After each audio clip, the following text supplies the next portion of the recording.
کیا بنے گا بندے تو سوچ آخرت کی تو۔ ایک صحابی نے اللہ کے نبی صلی اللہ علیہ وسلم سے پوچھا کہ یا رسول اللہ، مسلمان سے فلاں گناہ ہو سکتا ہے، فلاں گناہ ہو سکتا ہے؟ آپ نے فرمایا کہ ہاں، کبھی خواہشات کا غلبہ ہوتا ہے، فلاں گناہ ہو سکتا ہے۔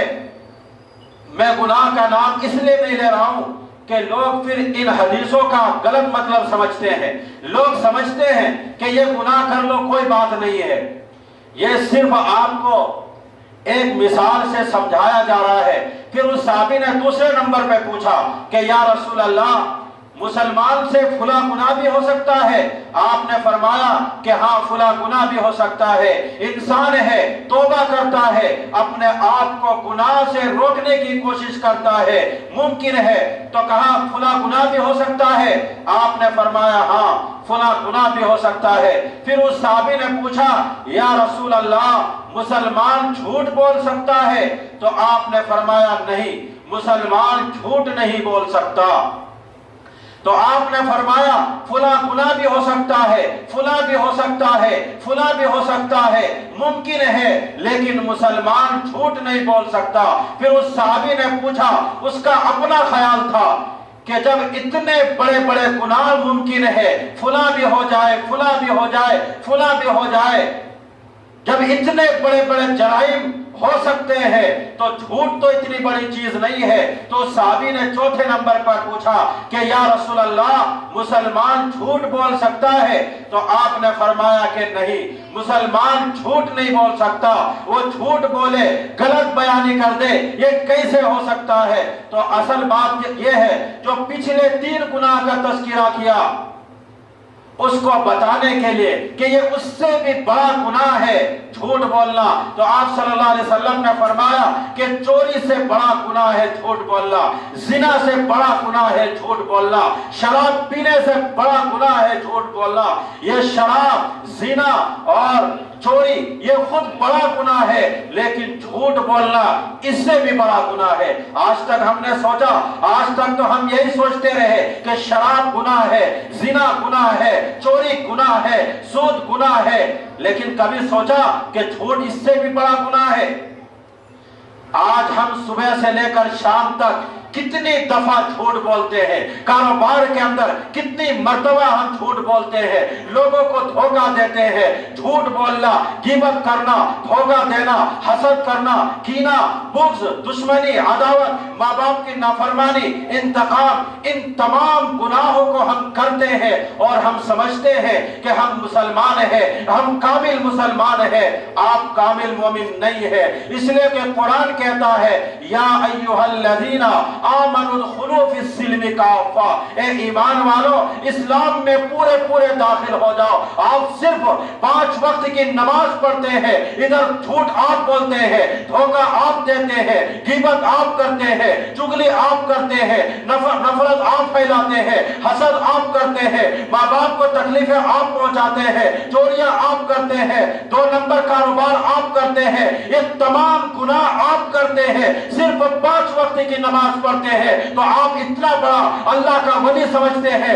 یہ دل میں خیال آتا ہے کہ میں جنت کا حقدار بن چکا، یہ سب سے بڑی آپ کی بھول ہے۔ یہ تو اللہ کی مرضی ہے، میں تو صرف قرآن اور حدیث کا قانون سنا رہا ہوں، ورنہ تو اللہ کا مرضی ہے بڑے سے بڑے گناہگار کو جنت میں داخل کر دے اور بڑے سے بڑے نیکوکار کو جہنم میں پھینک دے، یہ اللہ کے ہاتھ میں ہے۔ لیکن میں ایک قانون سنا رہا ہوں کہ جھوٹ، غیبت، یہ آپ کو میں نے بتایا، ان تمام گناہ کو کر رہے ہیں آپ، اور آپ 5 وقت نماز پابندی سے بھی پڑھ رہے ہیں، تہجد بھی پڑھ رہے ہیں، قرآن کی تلاوت بھی کرتے ہیں، صدقہ و خیرات بھی کرتے ہیں، زکوٰۃ بھی دیتے ہیں، دیگر اعمال بھی کرتے ہیں، لیکن یہ گناہ بھی آپ کے ساتھ ساتھ ہے۔ تو قرآن اور حدیث کا قانون ہے کہ ایسے لوگ جہنم میں جائیں گے، لیکن دعویٰ نہیں کرتا، کیونکہ اللہ بڑے سے بڑے گناہگار کو جنت بھیج سکتے ہیں اور بڑے سے بڑے نیکوکار کو جہنم میں بھی بھیج سکتے ہیں، یہ اللہ کے ہاتھ میں ہے۔ تو جھوٹ سے اپنے آپ کو بچاؤ۔ صحابہ کے دور میں وہ کافر ہونے کے باوجود جب وہ کفر میں تھے، پھر بھی ان کے یہاں جھوٹ کو بہت برا سمجھا جاتا تھا۔ حضرت ابو سفیان رضی اللہ تعالیٰ عنہ نے جب بادشاہ کے سامنے تقریر کی ہے، حالانکہ وہ اس وقت غیر مسلم تھے، حضرت ابو سفیان رضی اللہ تعالیٰ عنہ اس وقت اسلام قبول نہیں کیے تھے، بادشاہ نے، ہرقل بادشاہ نے ان کو بلایا اور نبی صلی اللہ علیہ وسلم کے بارے میں پوچھنا شروع کر دیا، جس شخص نے تمہاری قوم میں نبوت کا دعویٰ کیا ہے اس کے حالات مجھے بتاؤ، اب آپ بتائیے کہ یہ جو سوال پوچھا جا رہا ہے، حالانکہ اس وقت ابو سفیان اسلام کے بہت بڑے دشمن تھے، اس وقت ایسے موقع پر سچ بولنا، درست بات بولنا بادشاہ کے سامنے کس قدر مشکل کام ہے۔ حضرت ابو سفیان فرماتے ہیں جب اسلام لائے انہوں نے خود بیان دیا اور حدیث سنائی، جب بادشاہ مجھ سے یہ سوال پوچھ رہے تھے کہ 40 سال کے دوران نبی صلی اللہ علیہ وسلم نے کوئی جھوٹ بولا ہے، تم نے جھوٹ بولتے دیکھا ہے؟ تو حضرت ابو سفیان رضی اللہ تعالیٰ عنہ کہتے ہیں کہ 40 سال کے دوران میں کبھی جھوٹ بولتے نہیں دیکھا۔ ہرقل بادشاہ کہتے ہیں کہ ایک شخص نے جس نے پوری زندگی کبھی جھوٹ نہ بولا ہو اور اچانک جھوٹ بولنے پہ آیا تو اتنا بڑا جھوٹ کہ میں خدا کا نبی ہوں، میں پیغمبر ہوں، میں اللہ کا رسول ہوں، یہ کیسے ہو سکتا ہے؟ تو حضرت ابو سفیان بادشاہ کے سامنے کیا کہہ رہے؟ سچ بول رہے۔ پھر بادشاہ نے پوچھا کہ ان سے جب تمہاری جنگ ہوتی ہے تو کبھی انہوں نے جنگ کا معاہدہ توڑا؟ کہا نہیں، کبھی جنگ کا معاہدہ نہیں توڑا۔ کہا ہاں، ابھی ایک ہمارے اور ان کے درمیان معاہدہ چل رہا ہے، اس کے بارے مجھے پتا نہیں۔ یعنی تھوڑا سا موقع مل گیا کہ ابھی بھی آپ صلی اللہ علیہ وسلم کی آزمائش باقی ہے۔ تو حضرت ابو سفیان فرماتے ہیں کہ جب بادشاہ مجھ سے یہ سوال پوچھ رہا تھا تو میرا دل چاہتا تھا کہ میں جھوٹ بولوں، میرا دل کرتا تھا کہ میں جھوٹ بولوں بادشاہ کے سامنے، لیکن مجھے ڈر تھا، مجھے خوف تھا کہ میری قوم کے لوگ جو میرے ساتھ تھے وہ بولیں گے، وہ کہیں گے عرب کا سردار ہو کر جھوٹ بولتا ہے، زبان خراب ہو جائے گی، میری قوم کا اعتماد مجھ پر سے اٹھ جائے گا، بھروسہ ختم ہو جائے گا، مجھے قوم کو جواب دینا پڑے گا، قوم مجھ سے کہیں گے کہ یار ہم نے تو تجھے عرب کا سردار بنایا ہے اور ادھر جا کر تم کیا کر رہے ہو؟ جھوٹ بول رہے ہو۔ تو حضرت ابو سفیان ڈر رہے، کس سے ڈر رہے ہیں؟ اپنی قوم سے ڈر رہے ہیں کہ قوم کو جواب دینا پڑے گا، اور تم تو مسلمان ہو، تجھے تو اللہ سے ڈرنا چاہیے۔ کیا تم کو ڈر نہیں ہے جب کاروبار کے اندر اور دیگر معاملات میں تم جھوٹ بولتے ہو تو تجھے اللہ کا خوف نہیں ہے؟ اور اس پیغمبر کا، اس نبی کا سامنا کیسے کرو گے جو نبی اتنا بھروسہ کے ساتھ، اتنا یقین کے ساتھ کہہ رہا ہو کہ میرا امتی ہر گناہ کر سکتا ہے مگر جھوٹ نہیں بول سکتا؟ تو تم اتنا جھوٹ بولتے ہو، اتنا دھوکہ دیتے ہو، کل قیامت کے دن اپنے نبی کا سامنا کیسے کرو گے تم؟ جو پیغمبر اتنا بھروسہ کے ساتھ کہے کہ میرا امتی ہر گناہ کر سکتا ہے مگر جھوٹ نہیں بول سکتا، دھوکہ نہیں دے سکے، کل قیامت کے دن اللہ کا سامنا کیسے کرو گے اور دوسرے طرف اپنے نبی کا سامنا کیسے کرو گے؟ تو دیکھو یہ وہ قوم تھی جس میں اللہ نے نبی کو بھیجا اور اسی قوم کو درست کیا۔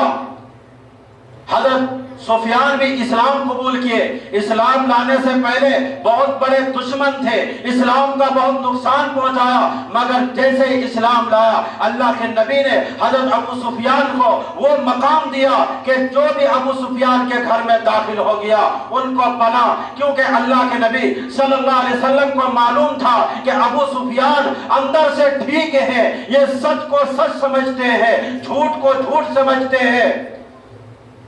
تو حضرت اللہ کے نبی نے کیا فرمایا کہ جو بھی ابو سفیان کے گھر میں داخل ہو گیا اس کو پناہ، اس لیے کہ ابو سفیان اگر دشمن ہے تو کھل کر اسلام کا دشمن ہے، اگر دوست ہے تو کھل کر اسلام کا دوست ہے۔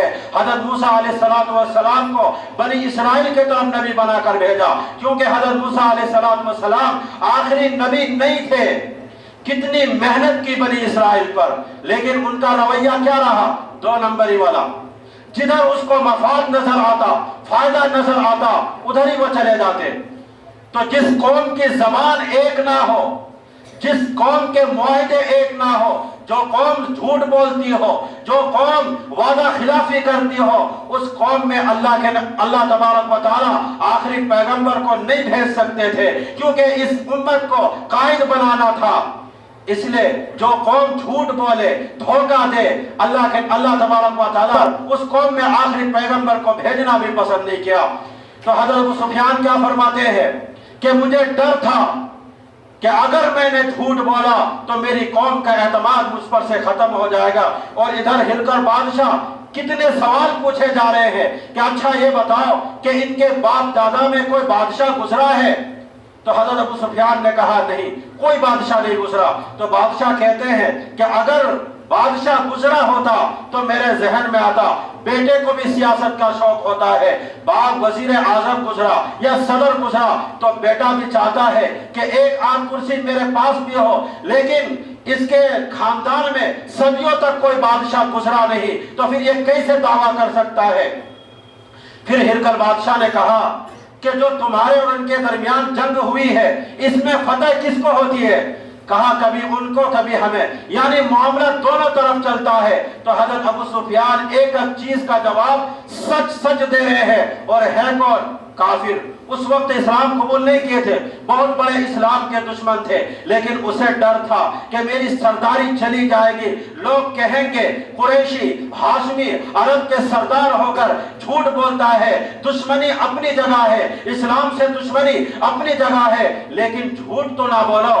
اسی کو قرآن نے اہل ایمان کی صفت بیان کیا کہ مسلمان جھوٹ نہیں بولتا، اور اللہ کے نبی نے حدیث کے اندر یہ بات بیان فرمائی کہ میرا امت ہر گناہ کر سکتا ہے مگر جھوٹ نہیں بول سکتا۔ ایک واقعہ مختصر میں بتا کر اپنی بات ختم کرتا ہوں۔ جنگ آزادی سے پہلے جس وقت ہندوستان کے اندر حکومت انگریزوں کی تھی، جج بھی انگریزوں کا ہی تھا، اس وقت سہارنپور کے اندر ایک زمین میں لڑائی چل رہی تھی۔ مسلمانوں کا کہنا تھا یہ زمین ہماری ہے اور یہاں پر ہم مسجد بنوائیں گے، اور ہندوؤں کا کہنا تھا یہ زمین ہماری ہے اور یہاں ہم مندر بنائیں گے۔ یہ اتنی بات بڑھی کہ معاملہ کورٹ تک پہنچا۔ تو جج جو تھا اس وقت کے انگریز جج نے ہندوؤں سے کہا کہ کوئی ایسا شخص ہے جو گواہی دے دے تو تم اس کی بات کو مان جاؤ۔ تو ہندوؤں نے کہا ہاں ایک شخص ہے، اگر اس نے گواہی دے دی تو ہم مان جائیں گے۔ تو کہا وہ کون شخص ہے؟ تو کہا وہ مفتی مظفر حسین صاحب ہے، اگر اس نے گواہی دے دی تو ہم اس کی بات مان لیں گے۔ مسلمان بڑا خوش ہوا کہ یہ تو اپنے آدمی ہے، ہمارے حق میں فیصلہ آ جائے گا، کتنوں تو مسجد ہم بنوائیں گے، فیصلہ ہمارے حق میں آئے گا۔ مفتی صاحب کو بلایا گیا، انگریز جج نے کہا کہ بغیر ڈر کے آپ مجھے سچ بتاؤ کہ یہ زمین کس کی ہے۔ تو مفتی صاحب نے بھی عجیب بات کہی کہ مجھے عوام سے ڈر نہیں، مسلمانوں سے ڈر نہیں، ہندوؤں سے ڈر نہیں، یہاں تک کہ آپ جج ہیں، آپ کی عزت میں کرتا ہوں، لیکن مجھے آپ سے بھی ڈر نہیں ہے، مجھے ڈر ہے تو صرف اس رب کا ڈر ہے، آپ کا مجھے کوئی ڈر نہیں ہے۔ کافر بتاؤ یہ زمین کس کی ہے؟ فرمایا یہ زمین ہندوؤں کی ہے، مسلمانوں نے زبردستی اس زمین پہ قبضہ کیا ہوا ہے۔ مسلمانوں کی اپنی حالت، مسلمانوں نے گالیاں دی، لیکن پہلے کہا تھا مجھے کسی کی ڈر نہیں ہے۔ اس وقت انگریز جج نے جو بات کہی تھی وہ آب زر سے لکھے جانے کے قابل ہے، سونے کے پانی سے لکھے جانے کے قابل ہے۔ انگریز جج نے کیا کہا تھا؟ انگریز جج نے کہا کہ آج مسلمان ہار گیا اور اسلام جیت گیا۔ تو وہ اپنی ہار مان کر بھی اسلام کو جتاتے تھے، سچ بول کر اسلام کو جتاتے تھے۔ اس لیے کبھی جھوٹ نہ بولو، جھوٹ کا ساتھ کبھی نہ دو، جھوٹ بول کر کاغذات بنا کر کسی کی زمین یا کسی کی جائیداد یا کوئی اور چیز جھوٹی کاغذات کے ذریعے قبضہ نہ کرو، اس لیے کہ جھوٹ یہ عالمی، اس لیے کہ سچ یہ عالمی صفت ہے۔ یہاں تک کہ وہ لوگ جو اللہ پر ایمان نہیں رکھتے وہ بھی کہتے ہیں کہ سچ بہت اعلیٰ درجے کی چیز ہے، اور ہمیں تو ہمارے نبی کہہ رہے ہیں کہ الصدق ینجی والکذب یہلک، سچ نجات دیتا ہے اور جھوٹ ہلاک کر کے رکھ دیتا ہے۔ جھوٹ بولنے سے دنیا میں بھی نقصان ہے، اور کل قیامت کے دن تو نبی کا سامنا کیسے کرو گے اور رب کا سامنا کیسے کرو گے؟ اس لیے جھوٹ بولنے سے پہلے 1000 مرتبہ سوچ لو، چاہے وہ کاروبار ہو یا کوئی بھی معاملہ ہو۔ جھوٹ بولنے سے اپنے آپ کو بچاؤ، چاہے سب کچھ چلا جائے جانے تو، لیکن رب کے سامنے اور نبی کا سامنا کرنا ہے۔ اس چیز کو سامنے رکھتے ہوئے ہمیشہ اپنی زبان کو پاک رکھو اور سچ بولنے کی کوشش کرو۔ دعا کیجئے کہ اللہ تعالیٰ ہم سبھی کے نصرت